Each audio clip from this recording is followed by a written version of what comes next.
اللہ الرحمن الرحیم۔ السلام علیکم۔ ہیٹ سٹروک کے علاج کے لیے 7 مفید گھریلو ٹوٹکے۔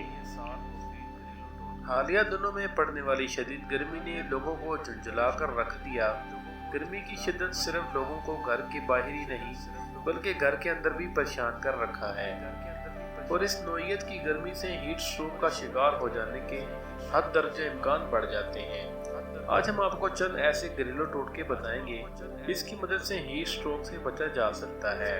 نمبر 1، پیاز کا رس۔ ہیٹ سٹروک کے علاج کے لیے پیاز کا رس سب سے مفید ہے۔ ہیٹ سٹروک کی صورت میں پیاز کے رس کانوں کے پیچھے اور سینے پر لگانا آپ کے جسم کا درجہ حرارت کم کرنے میں مدد دیتا ہے۔ املی کا جوس۔ املی وٹامن، معدنیات اور الیکٹرولائٹ سے بھرپور ہوتی ہے۔ املی کو ابلتے پانی میں ڈبوئیں اور چھان کر 1 چٹکی چینی کے ساتھ پئیں۔ یہ مرکب آپ کے جسم کا درجہ حرارت کم کرنے میں مدد دے گا۔ آلو بخارا۔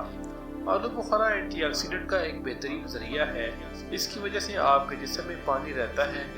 ان اینٹی آکسیڈنٹس میں انسداد سوزش خصوصیات ہوتی ہیں جو ہیٹ سٹروک کے سبب ہونے والی اندرونی سوزش کو ختم کرنے میں مدد دیتی ہیں۔ چھاچھ اور ناریل پانی۔ زیادہ پسینہ بہہ جانے کی صورت میں ضائع ہونے والے وٹامنز اور منرلز کو برقرار رکھنے کا بہترین ذریعہ چھاچھ اور ناریل کا پانی ہے۔ سیب کا سرکہ۔ کسی پھل کے جوس یا ٹھنڈے پانی اور شہد میں سیب کے سرکے کے چند قطرے ڈال کر پینے سے ہیٹ سٹروک کے سبب ضائع ہونے والے منرلز جیسے کہ پوٹاشیم یا میگنیشیم کی کمی پوری ہو جاتی ہے۔ سندل کا مرکب۔ سندل کے پاؤڈر کو ملائیں اور ماتھے اور سینے پر ملیں۔ اس کی ٹھنڈا کرنے والی خصوصیات آپ کے جسم کا درجہ حرارت نیچے لے آئیں گی۔ اس طرح سندل کا تیل ماتھے پر ملنے سے بھی آپ ہیٹ سٹروک سے بچ سکتے ہیں۔ یہ مضمون عام معلومات کے لیے ہے۔ قارئین اس حوالے سے اپنے معالج سے بھی ضرور مشورہ لیں۔ ملتے ہیں ایک اچھی سی نئی ویڈیو کے ساتھ۔ بننا نہ چیز کو دیں اجازت۔ اللہ حافظ۔